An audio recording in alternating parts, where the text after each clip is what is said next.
Well, thank you, everyone, for joining our cross webinar. Today we are going to be talking about the new Not Alone first report of the White House Task Force on Protect Students from Sexual Assault, which was issued last week, being the last week of April. To discuss this important report and the ramifications it will have on the higher ed community, we have Bob Smith from DeMora Smith with us. Bob's been a trial lawyer for more than 30 years. And incorporated in that is 14 years Associate General Counsel for Boston University. And Bob has spent all of his 30 years, I think, pretty much on higher ed, and is certainly an expert in the field, and we look forward to having Bob talk about this important new federal report that just came out. And Bob, it's all yours. Thank you, sir. Good morning to all who may be listening in now or who may be listening in the future. The good folks at Cross Higher Education Division, when we saw the announcement of the White House Task Force to protect students, realized that it's very important to get word out about this to our clients and other folks in the higher ed world. And I'd like to really start my presentation by saying that oftentimes we see in the newspaper or on television or here on the radio that the White House has issued a task force report of one kind or another. And we listen to the 2-minute blurb about it, or we read a couple of paragraphs about it in the newspaper, and then we go on about our busy lives. But what happened earlier this week, Monday, I believe, to our world, represents, if not a sea change, certainly a major change in the issues confronting us on Title IX and the prevention of sexual violence on our campuses. Because what happened on Monday was the White House Task Force issued its preliminary findings after a 3-month survey of various groups and constituencies around Title IX and enforcement problems. And by way of a background, let's all recall that a couple of years ago, the Department of Education Office of Civil Rights issued the so-called Dear Colleague letter, which sent us all scrambling for revisions to our policies and our procedures around investigating and adjudicating Title IX complaints. This is a further salvo in what can only be viewed as a major government initiative. The task force report is not a standalone document. It's fairly short. It's fairly concise. It gives you a hint into the thinking of the government on this significant problem. It tells you that they're bringing major resources and cross-departmental sources, including the Department of Justice and the Office of Civil Rights and Center for Disease Control and private think tanks at Rutgers and other places. And in companion with that, on that very day, the Department of Education Office of Civil Rights issued a 52-point guidance on Title IX. And believe me when I say they did not do such a comprehensive piece of work and issue it simultaneously with the White House report. If they didn't expect those of us in the industry to pay attention to it, to read it, and to be guided by it.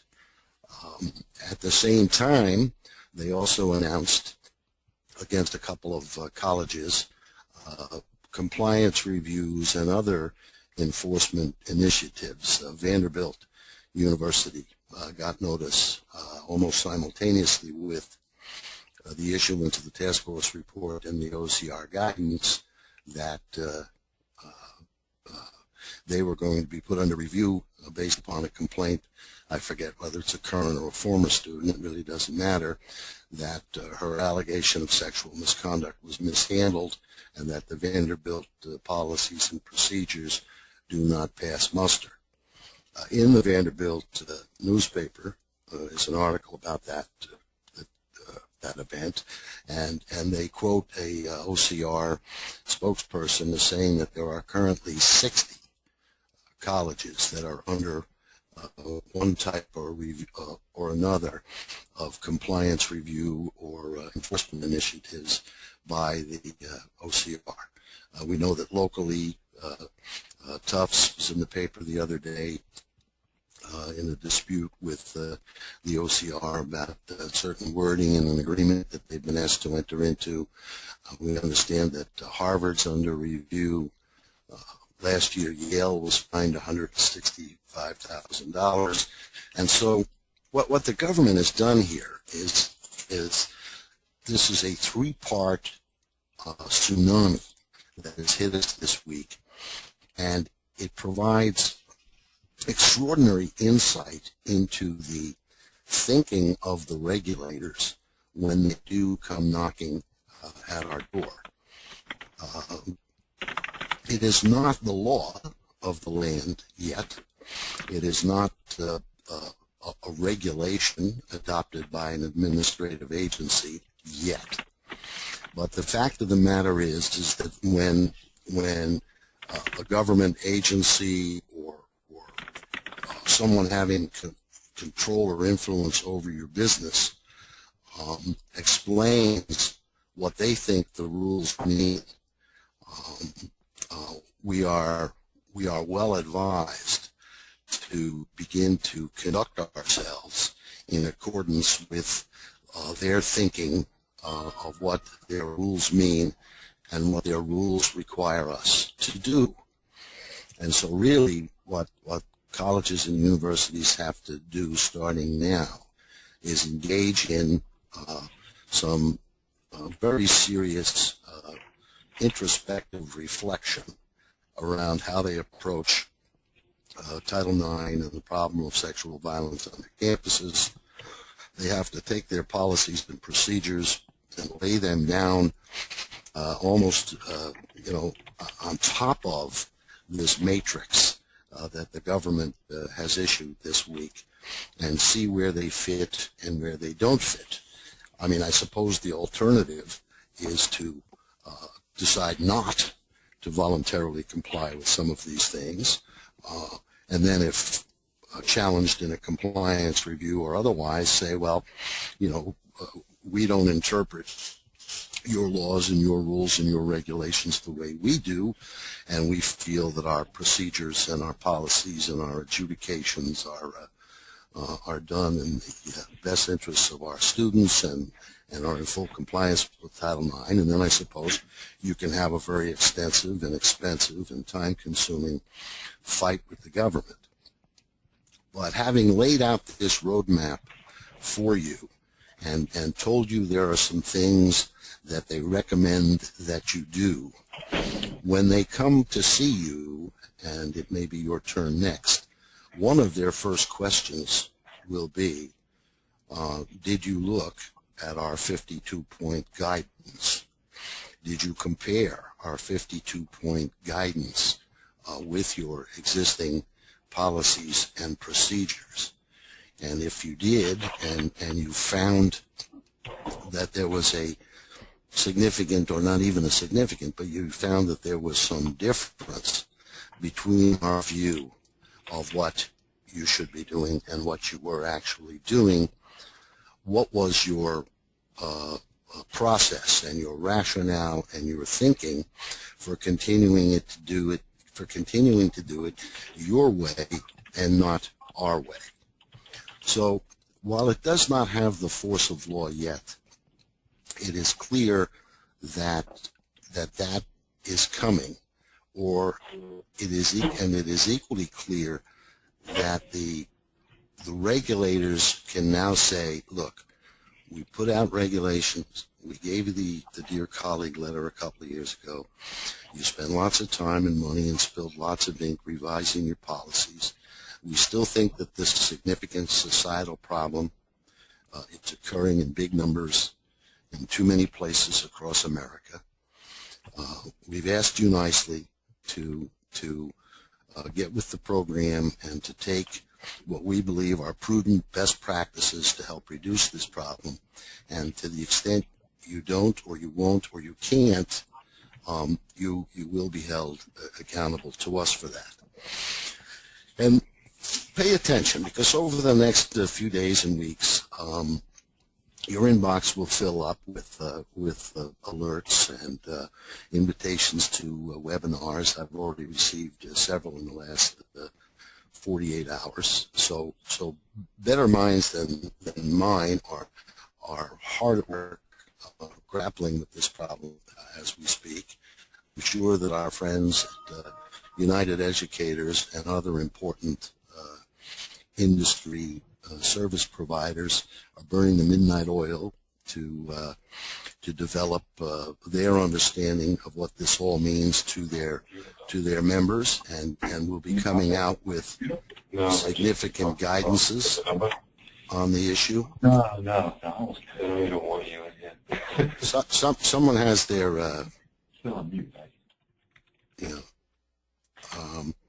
But in any event, I'm sure United Educators and others will be issuing their guidances, and I urge you to pay attention to them and get the word out to the responsible officials at your university that this is not just a news blip about a government task force report. It has been accompanied by a major policy initiative by the DOE OCR, and it's been accompanied by the launching of enforcement actions against our brother and sister colleges. So let's just take the few minutes today to highlight some of the significant recommendations, if you will, and I sort of say it that way because you can't see me put my quotation marks around that because we're not live, thankfully. I'm more of a radio guy. But one of the first things that jumps out at us in this plethora of paper we got this week is the urging us to take a campus climate survey and providing a detailed toolkit of the kind of questions that they are encouraging us to ask our constituents to try to get a handle on the scope of the problem on our campus. There's no question that decisions have already been made that there is a problem, and it's on every campus. But they're asking us now to voluntarily survey our constituents to find out the level and number of unwanted sexual instances on our campus. And they say it in recommended terms, and they encourage us to do this, but they've made it clear that come next year they are going to seek either a legislative or an administrative rule that's going to require us to do the campus climate survey and to do it in a fashion that resembles the toolkit roadmap they've given us to do. Now, what's the problem with that? Well, it is important to understand if there's an epidemic of any kind on our campus, and one way to conduct that investigation is to ask our students and our faculty and our staff for their reaction and their first-hand reports and their anecdotes about incidents on campus, so we can gather some evidence and understand the size of the problem we're facing.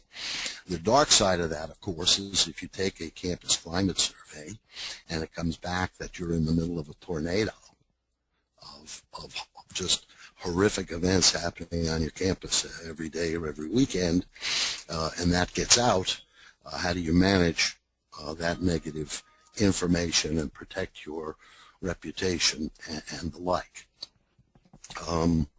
They've also asked us to give serious thought to something that they call bystander intervention programs, and they've provided us a link in the web-based body of the task force and in the OCR guidance to a fact sheet that is supposed to help you develop a bystander information program. And what they mean by that is that they want to, and they say it very clearly, they want us to have public service announcements and educational programs and awareness activities on campus that encourage the non-predators, if you will, among our population when they see something that they should say something. And not only should they say something, they should perhaps do something. And I guess by way of tawdry example is the completely passed out co-ed being carried out of the public room towards a more private room. And they want students, and they're especially looking for young men to step up and say, not going to happen. Put her down. And get a group around the kid and sort of take her into protective custody or call a hospital or call an RA or get somebody involved in getting this passed out victim some help before a crime occurs. And so it's sort of in the nature of a crime prevention. You could draw an analogy to neighborhood watch groups and the like. And the government's doing this in lots of ways. They're giving us a roadmap to try to educate our good students that this is a problem, that these behaviors are unacceptable, that these behaviors constitute a crime, and that if you are a stand-up person of integrity and you have a sense that something like this is going on or about to go on, we want you to step up and stop that. Now, that has a host of problems associated with it, peer pressure issues. I mean, I can imagine fistfights and other things going on, but they've asked James Bond and others to do PSA announcements to encourage people to get involved in this initiative, and again, they've provided us with at least a partial roadmap as to how to do that. Throughout the documents, both the OCR guidance and the task force, the recurring theme is policies, policies, policies. Review your policies, publish your policies, educate and train about your policies. You can't just have them. You have to have responsible employees who are intimately familiar with them. You have to have responsible employees who are trained in the legal nuance of Title IX and in the rubric and the milieu of sex crimes. You can't just leave it to the professor of sociology who's stepped up and volunteered. They've got to be trained. They want us to have our school officials have training that is, quote, trauma-informed, close quote. Because if they're going to be intervening in this activity or conducting an investigation into this activity on our campus, they don't want it to be ham-handed or dealt with in an insensitive way. Sadly, we see, in the news and other places, suggestions made to victims of crime to, get over it and move on, and that sort of thing. And the psychologists and the psychiatrists and the trauma experts will tell you that given the nature of this offense, it needs a much more sensitive and careful approach and evaluation and a way of speaking to the victim that perhaps other incidents on our campus don't. And so they want to have trauma-informed training. Now, nobody knows, as we sit here today, some few days after the announcement of this recommendation what exactly that is. But it behooves us to begin to inquire into not only what trauma-informed training is, but where do we go and get it, and more as importantly, who on our campus, and probably more than one person, will need that training measured against the scope of their involvement in the implementation of our coordinated Title IX program that has educational pieces and public relations pieces and information pieces, and who among us will have that sort of training and be the point person for the sensitive treatment of victims who have come forward and invoked their rights under Title IX on our campus. They hit very, very hard, especially in the guidance, page after page, once again telling us to reevaluate our disciplinary process. Is there a hearing? Is there not a hearing? Who can be at the hearing? Who can ask questions at the hearing? Keep the victim and the alleged assailant apart during the hearing. They mentioned closed-circuit televisions. This guidance really drills down to the very nuts and bolts of what the DOE OCR views as a comprehensive and competent investigation and disciplinary process. And they say in the guidance that they're going to be coming around, that they're stepping up, and strengthening their enforcement procedures. And as part of that, when they come around, they're going to want to know Mr. or Mrs. College Administrator charged with the implementation of Title IX policies and procedures and trusted with making sure the college is in lawful compliance with the laws, rules, and regulations governing such things. They're going to want to know that you did strengthen your policies and your procedures to sensitize and raise the integrity bar and change the evidentiary standard and train your hearing officers and perhaps have a system that's separate and apart from your other student disciplinary systems, and that whether or not to have an honor board or students on a discipline panel, or whether or not to have an independent Title IX investigator that you hire from the outside that does all of these things, whether or not to make it your someone on your campus that's in your employ that does all of these things. And so you really need to think very long and hard about all of that and decide what's in the best interests of your institution and your constituents.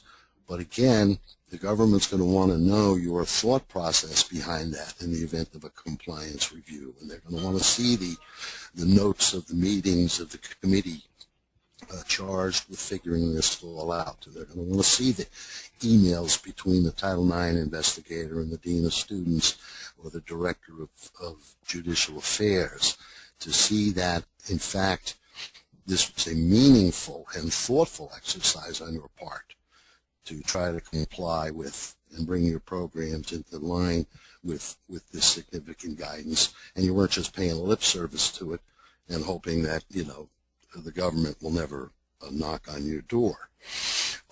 They talk a lot in both of these documents about prevention and education programs.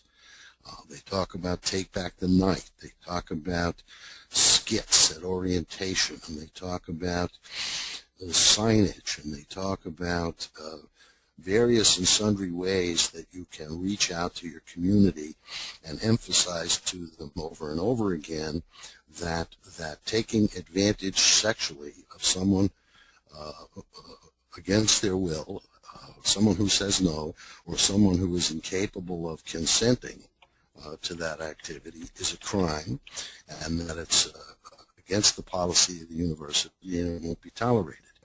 And you can't do it once. It has to be sort of constant reminders. And again, they'll look for how comprehensive is your program.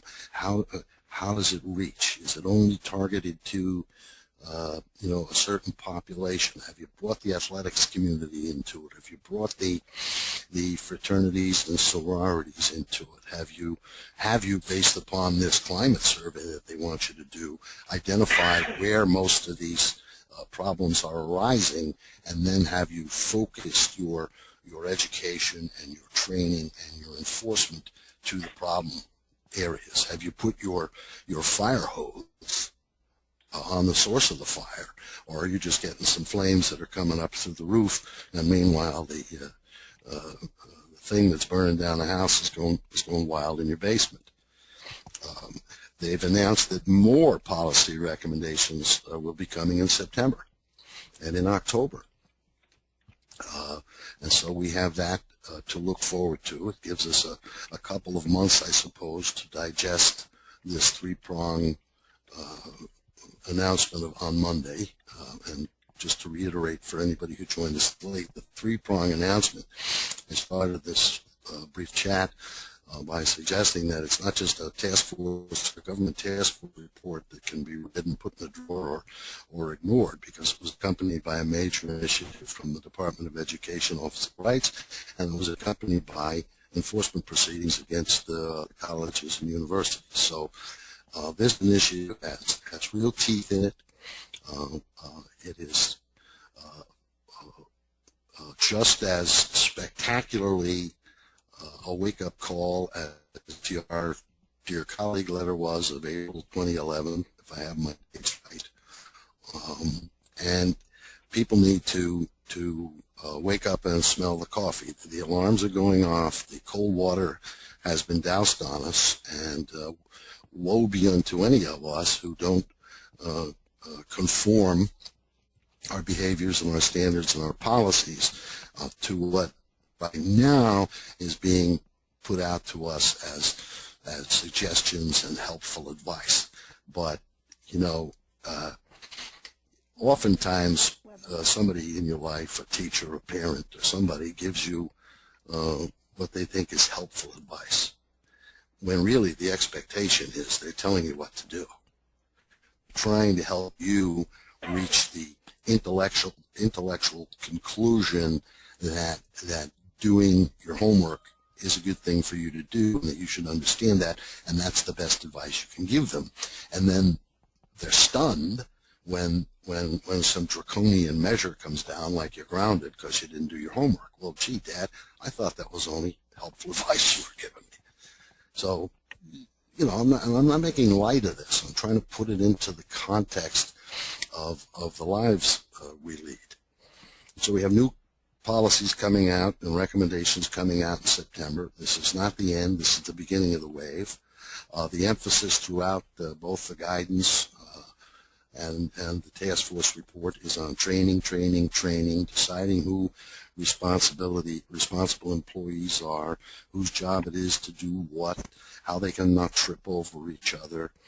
This is a complex societal problem that's whether we like it or not, has landed in our laps, and people with significant influence over the way we do business have decided that we, by we, I mean higher education generally, are going to be the arm of society that stamps out this ugly serpent. They pay lip service in the task force report to that, these kids are pretty fully formed when they arrive at our shores, and that a lot of these cultural and social ills that we confront sort of en masse are incubated much sooner than they get to us. Let's face it, the culture is awash in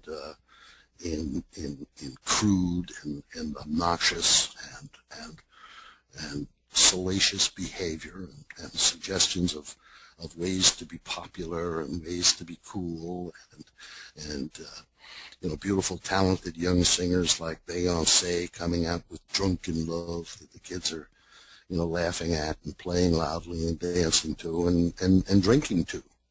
And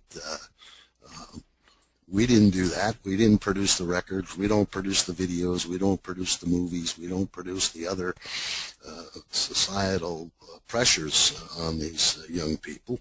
But the wave has reached our shore, and we're expected to build the dam against it and eradicate it. They're going to come out in October of 2014 with new investigation and adjudication protocols. Well, a protocol is a rule. If you have your thesaurus handy, protocol is a rule. It's a procedure that you follow in a scientific experiment to make sure you get the right mix. You don't blow up the lab. It's a procedure that you follow as a surgeon to make sure you don't leave instruments in the patient. And so they're going to publish in October investigation and adjudication protocols for us. That's in the nature of a rule.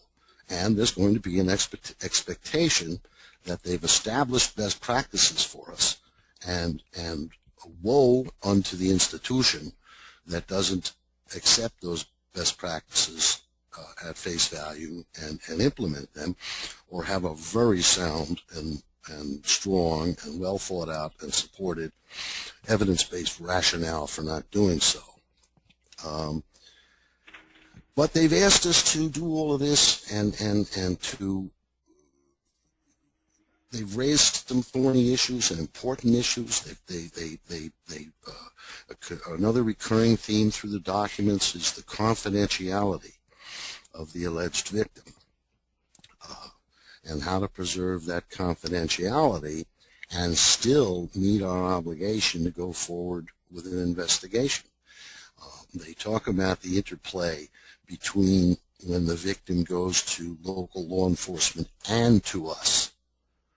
And they emphasize that the going to local law enforcement does not fulfill our Title IX burden to investigate and make sure there's not a significant problem and eliminate a hostile environment and make sure that the victim is not denied the full educational benefits to which they're entitled, and not retaliated against, and separate bad actors and actresses from our community. And so they're not one is not dependent upon the other. They proceed on independent paths. They do tell us we should work with the local DA and with the local police, but in recent years, some schools have tried to say, well, the DA asked us not to do anything because we would be interfering with his investigation, his or her investigation. And the response from the government has been, well, the DA can't tell you not to comply with federal law as embodied in Title IX and the regulations we've promulgated. So we're sort of at the, a little past the appointed hour for this. This is an early alert that Cross has wanted to get to its higher education people just as soon as we could, to be sure that we start thinking about it, that we take this thing seriously.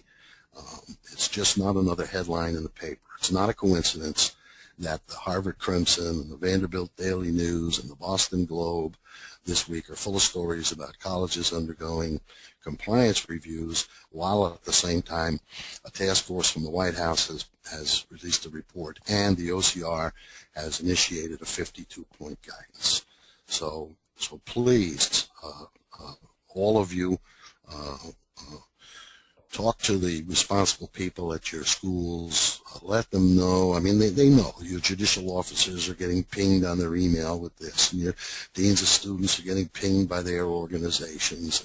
And there's going to be a flurry and a flurry and a flurry of activity around this, but it's going to require people to really roll up their sleeves and make a measured assessment of whether or not we can meet these standards and what we're going to do if we don't, because they're handing out monetary fines and they're coming down, and they're coming down hard.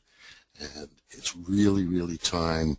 If April 2011 dear colleague letter didn't wake us all up, this week better wake us all up. There's a tremendous amount of work to do. Compliance reviews by the government are serious and expensive and time-consuming and a major resource drain, and they're not good for the reputation of the institution. And so the quicker you're able to let the OCR know that you've accepted most of their recommendations and done the best you can, the quicker you can get those things over and put behind you. But in any event, reach out to your colleagues that are tasked with this Herculean task. Reach out to your insurers and your brokers and your lawyers and others that are skilled and trained in this area and that are themselves studying this as carefully as possible, not just over the last few days, but we'll be studying it over the next few months as the chapters of this long saga continue to be published in September and October and thereafter. But in any event, thank you for joining us, and let us know if you have any questions, follow up, and good luck. Good luck, folks. This is a very complicated task, and it's been laid at your feet. Good luck to you all. Thanks. Thank you, Bob. Clarifying the issues raised here in the NotAlone report. As you mentioned, this report is just initial phase. If you look at the last paragraph, the last page, it clearly states there'll be more coming. So as new information and reports are disseminated, we will certainly be keeping the community updated on the new announcements, new regulations through conference calls and webinars such as this. Any questions? Good. All right. Well, I just want to remind everyone this is recorded, so if you have any colleagues who are not able to participate, it will be on our website. I will send out, we will send out an information again reminding you how to access the recording if you want it, and feel free to call us with any questions. Thank you.